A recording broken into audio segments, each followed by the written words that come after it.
आज राजस्थान में चारों तरफ एक ही नारा है, जीतेगा कमल, खिलेगा कमल। ये जन सैलाब बता रहा है कि आने वाले चुनाव में ऊंट किस करवट बैठेगा।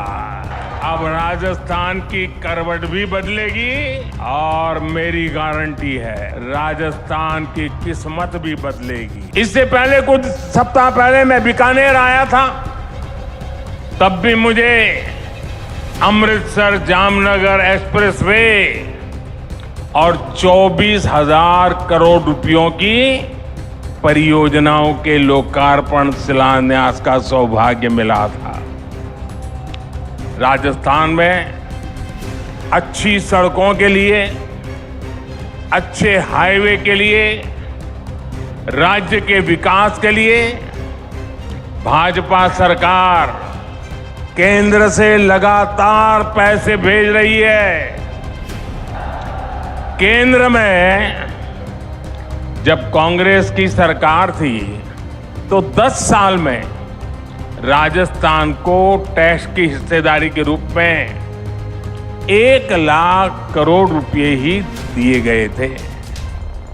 बीते 9 वर्षों में भाजपा की सरकार ने टैक्स की हिस्सेदारी के रूप में राजस्थान को 4 लाख करोड़ रुपए से भी ज्यादा पहुंचाए हैं। कहां 1 लाख करोड़ और कहां 4 लाख करोड़। जब केंद्र में 10 साल कांग्रेस की सरकार थी तो राजस्थान को सेंट्रल ग्रांट के रूप में भी करीब 50,000 करोड़ रुपए ही दिए गए थे। हमारी सरकार ने बीते 9 वर्षों में सेंट्रल ग्रांट के तौर पर राजस्थान को 1.5 लाख करोड़ रुपए से ज्यादा दिए हैं। लेकिन जब से यहां कांग्रेस की सरकार बनी है तब से यहां विकास के काम में सिर्फ रोड़े अटकाने का ही काम चल रहा है। मैंने राजस्थान सहित पूरे देश की बहनों से वादा किया था कि उनके घर तक पाइप से पानी पहुंचाऊंगा, और जब इतनी बड़ी मात्रा में आज माताएं बहनें आशीर्वाद देने आई हैं, हमने इसके लिए जल जीवन मिशन शुरू किया। आज देश भर में आंकड़ा सुनिए दोस्तों, आज देश भर में 9 करोड़ से अधिक नए परिवारों तक पानी के कनेक्शन पहुंच चुके हैं। अनेक राज्यों में 100% नल से जल देने का काम पूरा हो गया है। लेकिन राजस्थान के लोगों को कांग्रेस की सरकार पानी के लिए भी तरसा कर रखना चाहती है। राजस्थान हर घर जल योजना में बहुत पीछे चल रहा है। यहां शेखावटी के लोग जानते हैं कि कुंभाराम लिफ्ट पेयजल योजना के साथ इन्होंने क्या किया। जब यहां भाजपा सरकार थी तब इस पर 5,000 करोड़ रुपए का खर्च होने का अनुमान था। कांग्रेस की सरकार बनी तो उन्होंने परियोजना को तो लटका दिया। आज इसकी लागत भी करीब करीब 2 गुनी हो गई है। यानी कांग्रेस ने पानी का भी नुकसान किया और पैसे का भी नुकसान किया। भाई और बहनों, कांग्रेस ने राजस्थान में सरकार चलाने के नाम पर सिर्फ लूट की दुकान चलाई है, झूठ का बाजार सजाया है। कांग्रेस का मतलब ही है लूट की दुकान, झूठ का बाजार। और लूट की इस दुकान का सबसे ताजा प्रोडक्ट है, ताजा प्रोडक्ट राजस्थान की लाल डायरी। आपने लाल डायरी के बारे में सुना है ना? सुना है ना? कहते हैं इस लाल डायरी में कांग्रेस सरकार के काले कारनामे दर्ज है। लोग कह रहे हैं कि लाल डायरी के पन्ने खुले तो अच्छे अच्छे निपट जाएंगे। कांग्रेस के बड़े से बड़े नेताओं की इस लाल डायरी का नाम सुनते ही बोलती बंद हो रही है। ये लोग भले ही मुंह पर ताला लगा लें, लेकिन ये लाल डायरी इस चुनाव में पूरी कांग्रेस का डिब्बा गोल करने जा रही है। साथियों, लोकतंत्र में हर सरकार को अपने काम का हिसाब देना होता है, लेकिन क्या राजस्थान में कांग्रेस आपको अपने काम का हिसाब देती है क्या? जरा जोर से बताइए ना, ये अपने काम का हिसाब देती है क्या? जो 4 साल सिर्फ सोएगा वो अपने काम का हिसाब कैसे देगा? इन लोगों ने सरकार का हर दिन आपसी खींचतान में वर्चस्व की लड़ाई में बर्बाद किया है। साथियों, आज केंद्र की भाजपा सरकार आपके सुख दुख की साथी बनकर आपके जीवन से मुश्किलें कम करने के लिए काम कर रही है। देश के करोड़ों लोगों को पक्का घर बनाकर लखपति बनाने की गारंटी दी गई है। साथियों, ये पक्का घर बनाकर लखपति बनाने की गारंटी किसने दी है? ये गारंटी किसने दी है? ये गारंटी को किसने पूरा किया है? भाजपा सरकार ने। देश के करोड़ों गरीबों को मुफ्त राशन की गारंटी किसने दी? किसने दी? किसने दी? भाजपा सरकार ने दी। कोरोना के काल में करोड़ों गरीबों को मुफ्त वैक्सीन की गारंटी किसने दी? किसने दी? भाजपा सरकार ने दी। देश के करोड़ों गरीबों को अस्पताल में 5 लाख तक के मुफ्त इलाज की गारंटी किसने दी? किसने दी? जन औषधि केंद्र में गरीबों को सस्ती दवाइयों की गारंटी किसने दी? किसने दी? गरीब का बच्चा भी डॉक्टर इंजीनियर बन सके, अंग्रेजी ना आने की वजह से पीछे न रह जाए, इसके लिए मातृभाषा में पढ़ाई की गारंटी किसने दी? पूरी ताकत से बोलिए, किसने दी? किसने दी? गरीब के कल्याण के लिए दिल्ली में बैठा आपका ये सेवक पूरे समर्पित भाव से काम कर रहा है। भाई और बहनों, हमारे सीकर की पहचान तो शिक्षा नगरी के रूप में भी होती है। यहां के गांव ढाणी डॉक्टर इंजीनियर बनाते आए हैं।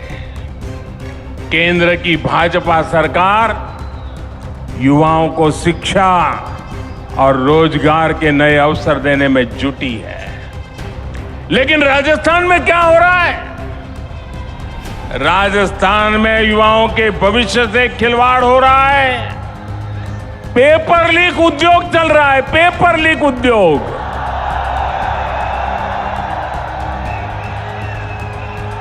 राजस्थान के युवा काबिल है, समर्थ है, लेकिन यहां की सरकार उनके भविष्य को बर्बाद कर रही है। यहां सत्ताधारी दल के लोगों पर ही पेपर लीक माफिया होने का आरोप लग रहा है। लग रहा है ना? लग रहा है ना?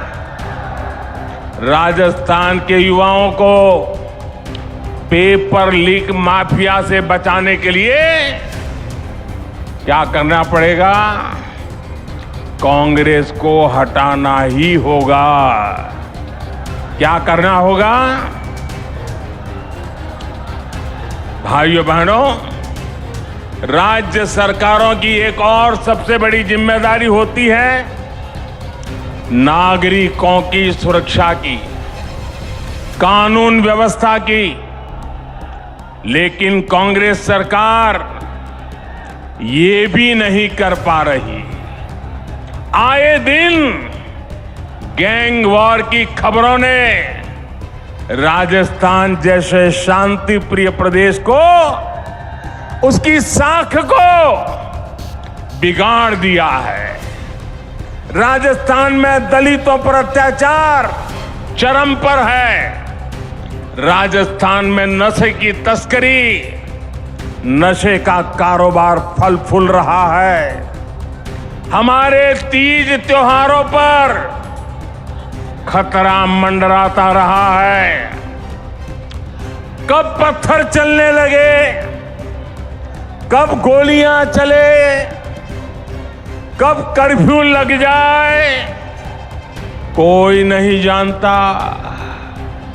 भाइयों और बहनों, राजस्थान के लोग कुछ भी बर्दाश्त कर सकते हैं, लेकिन राजस्थान के लोग बहन बेटियों के सम्मान से खिलवाड़ कभी भी बर्दाश्त नहीं कर सकते।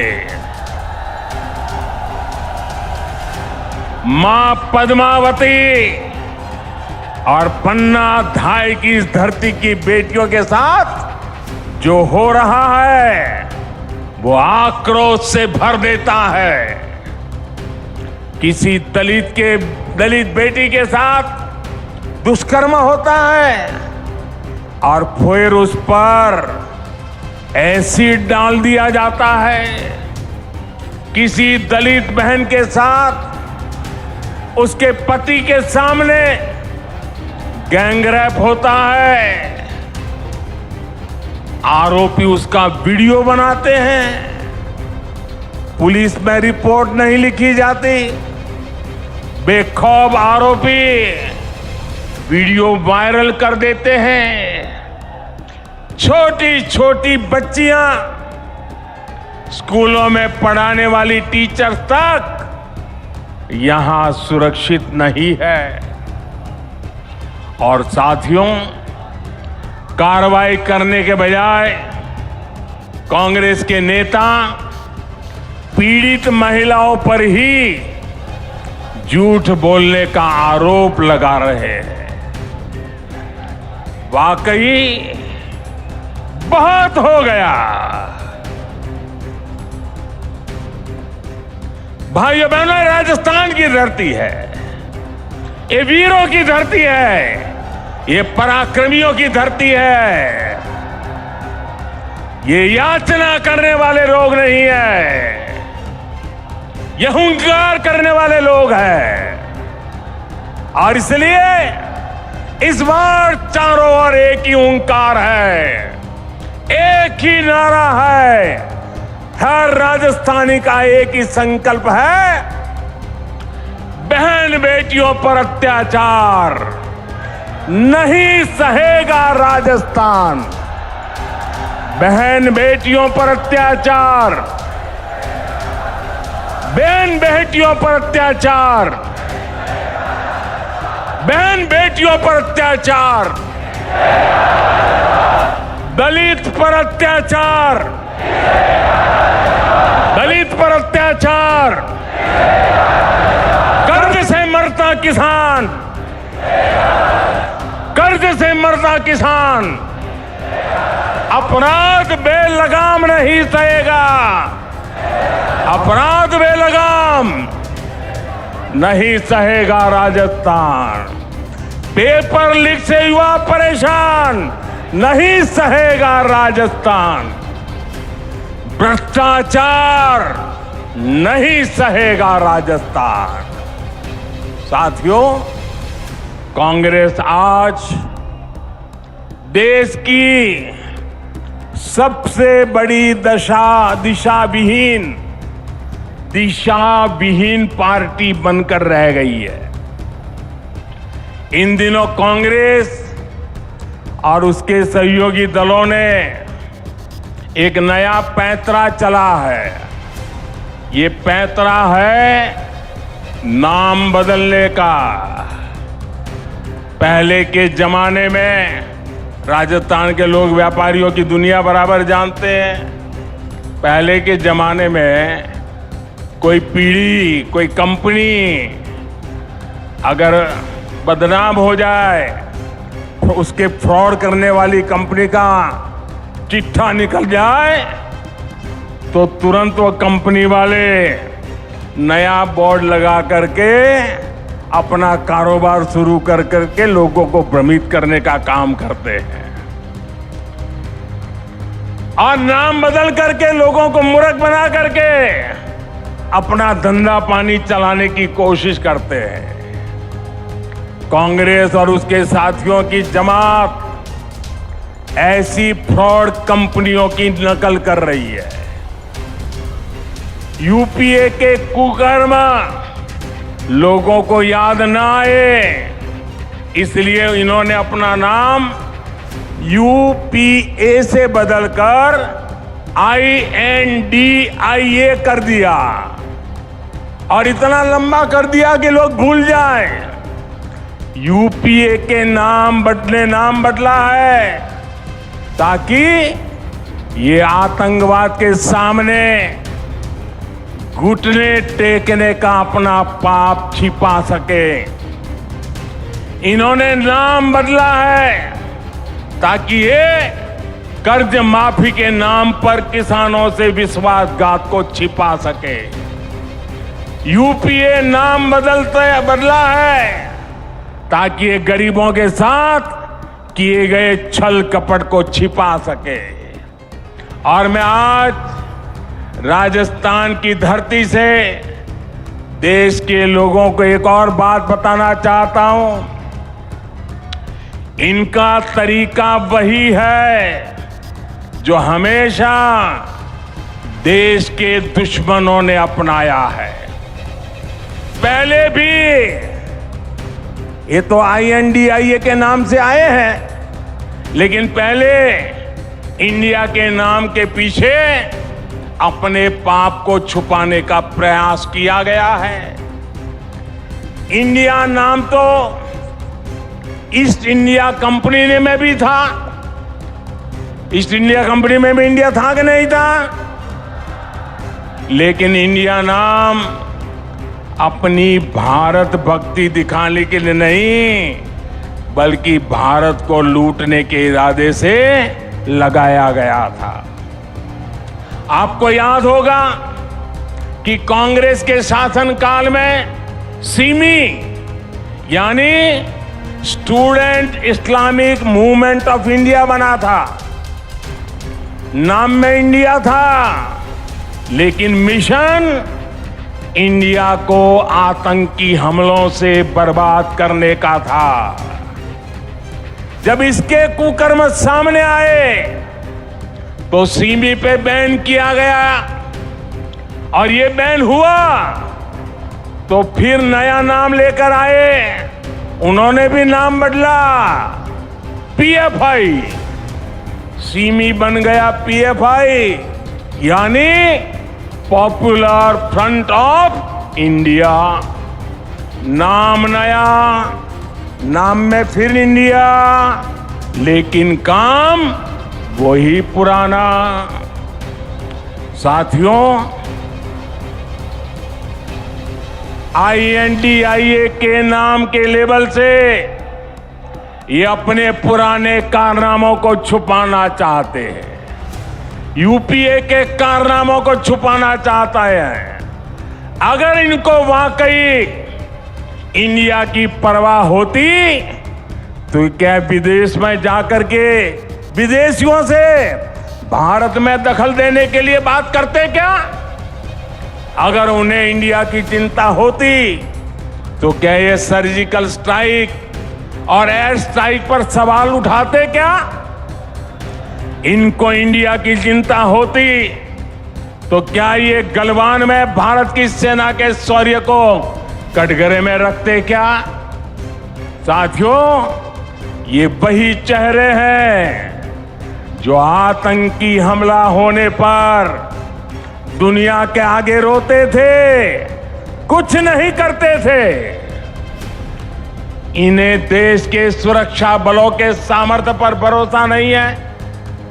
ये वही चेहरे हैं जिन्होंने हमारे सैनिकों का हक मारा है।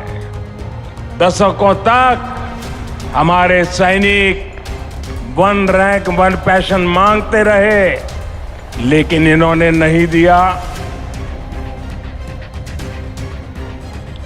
जो लोग टुकड़े टुकड़े गैंग को गले लगाते हैं, जो लोग भारत में भाषा के आधार पर बंटवारा करते हैं, जो लोग विदेशों से संबंध भी इस आधार पर बनाते हैं कि उनका वोट बैंक नाराज ना हो जाए, जिनके लिए राष्ट्रहित नहीं बल्कि वोट बैंक सर्वोपरि है, वे लोग आज जब INDIA की बात करते हैं तो दिखावा लगता है, छलावा लगता है, झूठ लगता है। भाई और बहनों, इन लोगों में अहंकार कूट कूट कर भरा हुआ है।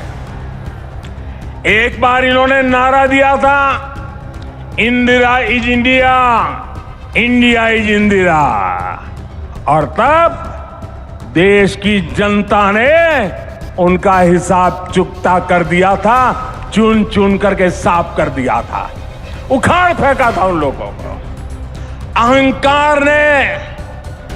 अहंकार से भरे हुए लोगों ने फिर वही पाप दोहराया है।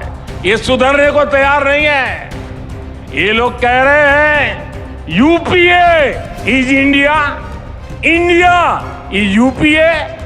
इनका जनता पर फिर से एक बार वही हाल करेगी जो पहले किया था। साथियों, हम जानते हैं कि आजादी का आंदोलन जब पूरी प्रखरता पर था तो महात्मा गांधी ने एक नारा दिया था। ये नारा देश के लोगों की प्रेरणा बन गया था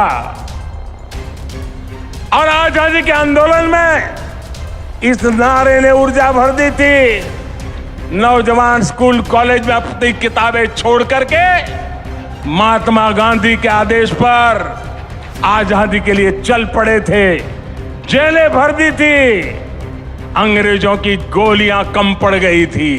वो दिन थे और तब महात्मा गांधी ने जो नारा दिया था, आज फिर से देश के कल्याण के लिए, देश के उज्जवल भविष्य के लिए उस नारे की फिर से जरूरत है। दोस्तों, इस नारे को फिर से गांव गांव घर घर पहुंचाने की जरूरत है।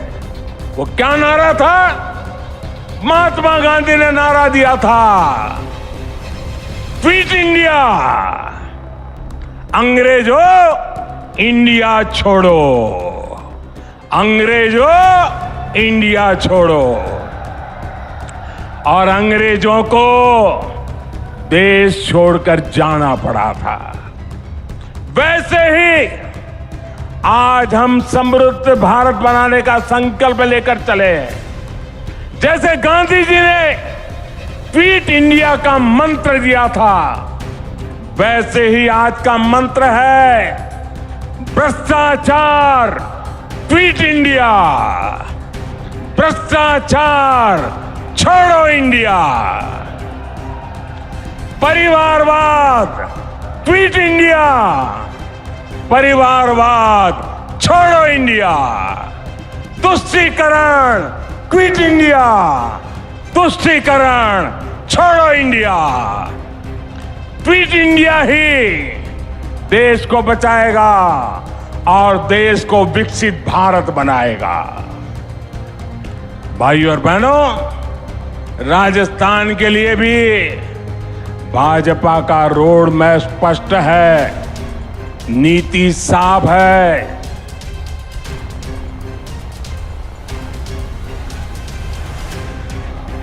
आने वाले 5 साल में जब भारत दुनिया की तीसरी बड़ी इकोनॉमी होगा, तो उसमें राजस्थान की बहुत बड़ी हिस्सेदारी होगी।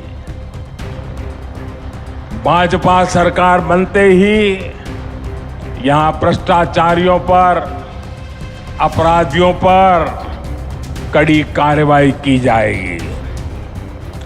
भाजपा सरकार राजस्थान के नौजवानों की आकांक्षा को सम्मान देगी।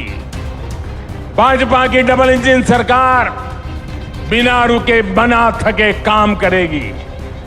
राजस्थान के पास सामर्थ्य की कमी नहीं है। राजस्थान के विकास के लिए जैसे पूरा राजस्थान आज मुझे साथ दे रहा है, मेरा शेखावटी भी पीछे नहीं रहेगा, ये मुझे पूरा भरोसा है। साथियों, हाथ ऊपर करके मुझे जवाब दीजिए, शेखावटी की हर सीट, हर विधानसभा सीट, हर बूथ पर कमल खिला करके रहेंगे। ये संकल्प है, ये वादा है। साथियों, ये ऊर्जा पूरे राजस्थान के हर बूथ में कमल खिलाएगी। इसी विश्वास के साथ घर घर मंत्र लेके चले जाइए, भ्रष्टाचारी क्विट इंडिया, परिवारवादी क्विट इंडिया। इस मंत्र को लेकर के आगे बढ़े। बहुत बहुत धन्यवाद। मेरे साथ बोले भारत माता की, भारत माता की, भारत माता की। धन्यवाद माननीय प्रधानमंत्री जी।